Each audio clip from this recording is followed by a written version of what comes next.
से आती है, ना मालूम कहाँ से आते हैं लोग, कहाँ को जाते हैं, एकदम से आके कहीं पे भी नफरतें बांट देते। तो यहाँ पर बहुत सब्र और तहम्मुल रखना होगा। अगर अल्लाह ने अगर ऐसी सिचुएशन आती है, सबसे पहले तो अल्लाह को याद करिए। और फिर वही है कि मौत एक ही बार आएगी आपकी, अगर आप पीछे भागेंगे जब भी आप मरेंगे। तो शेरों की तरह जिगर आगे करके जाइए कि भाई मारा तो तुम्हारे बाप में हिम्मत है तो मारो, किसी के बाप में हिम्मत है तो मारो।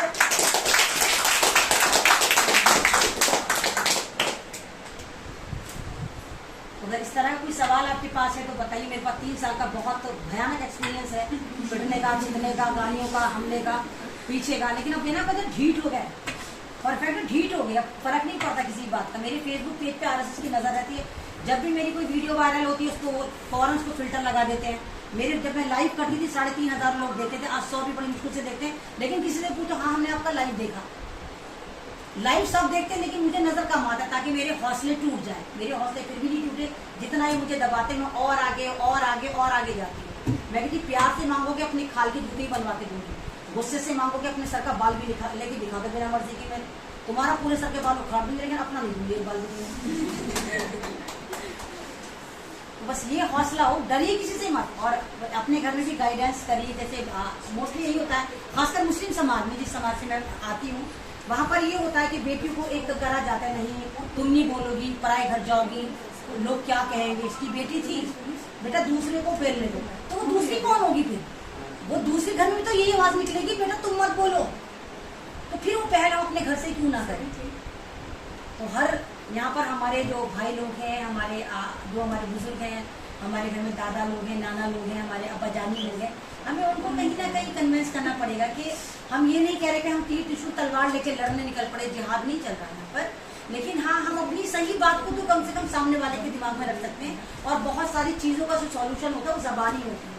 किसी भी मुल्क में आप जाइए, पहले जंगे नहीं होती। अगर हमारी पाकिस्तान से लड़ाई हुई तो हमको एकदम से जाके सेटेलाइट टीम और वो रॉकेट की मिसाइल नहीं मार देते, पहले हम वार्तालाप करते, यानी हमारी पहले जबान की लड़ाई होती।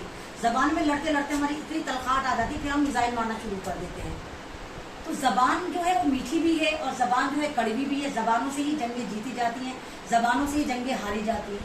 तो बस ये कि हम अपनी जबान को, अपनी बातों को हम किस तरह सामने वाले को कन्विंस कर सकते हैं, वो हमारे ऊपर डिपेंड करता है। और अल्लाह ताला ने सबको दी सलाहियत, 250 ग्राम की बुद्धि सबके पास है। अब आप उसको इस्तेमाल करें ना करें, लेकिन अल्लाह ताला ने दिमाग सबको एक साथ दिया। जितना आप दिमाग यूज करते हैं अल्लाह ताला उसको और बढ़ाता चला जाता है। लेकिन यूज करना चाहिए, सोचना चाहिए, ये ऐसा क्यों हो रहा है, अगर ये पौधा निकला तो क्यों निकला, अगर ये लोग हैं तो क्यों, ये कार्य करे तो क्यों कर रहे हैं, ये सूरज निकल रहा है तो उसके पीछे के बिहाइंड जो अगर आप सोचेंगे ना, तो वहां से एक सोच आपके अंदर आती है, फिर आपके अंदर जिज्ञासा पैदा होती है, क्यूरियोसिटी आती है चीजों को समझने की। तो वहां पर फिर आप एक तरह से जो थोड़ा मतलब डर होता है ना, वो निकलता चला जाता है। तो डर रोकने वाली के पास तो नहीं होता। ये कर्नाटक की बच्चों ने दिखाया, लड़कियों ने दिखाया, मेरी बहनों ने दिखाया। तो बस मैं यही चाहती हूँ कि जिस तरह आपने दिखाया, बहादुरी दिखाई, इसी तरह आप स्टैंड रहें, इसी तरह आप लड़ें।